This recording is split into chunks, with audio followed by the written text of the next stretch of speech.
Akankah artificial intelligence dapat membunuh peradaban manusia? Mungkinkah gambaran seperti di film-film di mana AI membawa manusia secara tidak sadar menciptakan bom waktu yang pada akhirnya meledak dengan sendirinya? Dalam film Megan, ini adalah kisah robot boneka yang dibuat dari hasil kecerdasan buatan yang diberi nama Megan, yaitu kepanjangan dari Model 3 Generative Android, yang awalnya diciptakan untuk membantu manusia dan menggantikan peran orang tua agar orang tua dapat fokus bekerja. Namun, harus berakhir dengan tragis karena pada akhirnya Megan memiliki kehendak bebas hingga membunuh dengan alasan untuk melindungi. What are you? I'm Megan.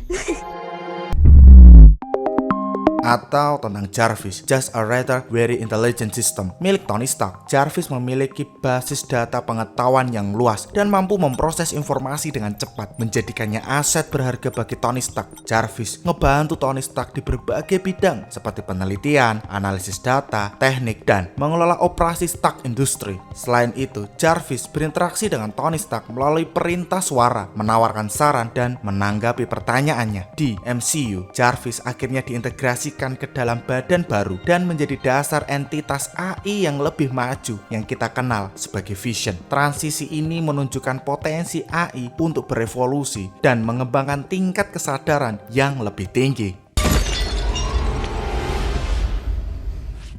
Mungkin ini terdengar seperti cerita fiksi belaka, sebuah omong kosong. Tapi nyatanya kita sudah berada di titik ini, titik peradaban di mana AI telah diproses menuju sistem yang lebih canggih. Pekerjaan dalam desain misalnya, hanya memasukkan beberapa kata kunci saja sudah cukup diproses untuk dibuat sebuah karya. Atau robot di Jepang yang telah digunakan menjadi kasir. Belum lagi beberapa stasiun televisi saat pembawa berita sekarang telah dibawakan AI. Ya, baru-baru ini di Indonesia diberikan kejutan dari TV One yang penyiarnya adalah seorang AI. Mirip dengan di Cina juga, yang pembawa beritanya AI juga. Semua berita dari tvone.ai dapat Anda ikuti di Instagram, Twitter, TikTok kami seperti.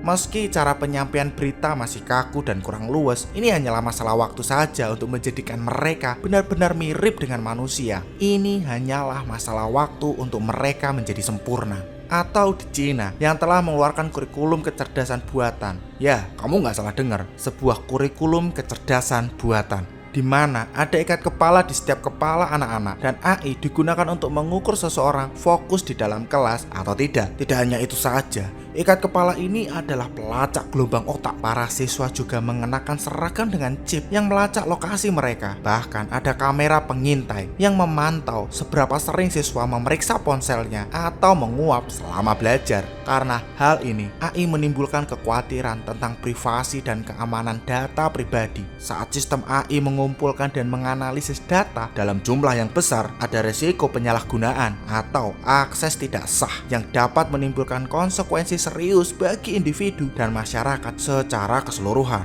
Pertanyaan tentang apakah AI ini aman atau tidak, semua masih simpang siur. Tapi ancaman posisi pekerjaan manusia tergantikan oleh AI di kemudian hari itu adalah ancaman yang nyata dan sekarang sudah mulai terjadi di berbagai tempat. Pisau memang sebuah alat untuk memasak, tapi pisau juga bisa digunakan untuk membunuh. AI untuk saat ini masih sebuah alat untuk membantu manusia dalam kehidupan sehari-hari, tapi tidak menutup kemungkinan AI bisa menjadi mesin pembunuh, di mana ini hanya perkara waktu saja. Atau ini semua hanya ketakutan manusia untuk sesuatu hal yang belum mereka pahami. Semua tergantung dengan bagaimana dunia ini akan diarahkan oleh elit global yang memiliki agenda khusus. Kita hanya perlu waspada bahwa bahaya ini nyata.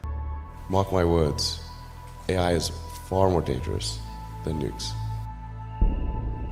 Terima kasih telah menonton video ini. Jangan lupa untuk like dan subscribe. Dan ini Rolong Nanar.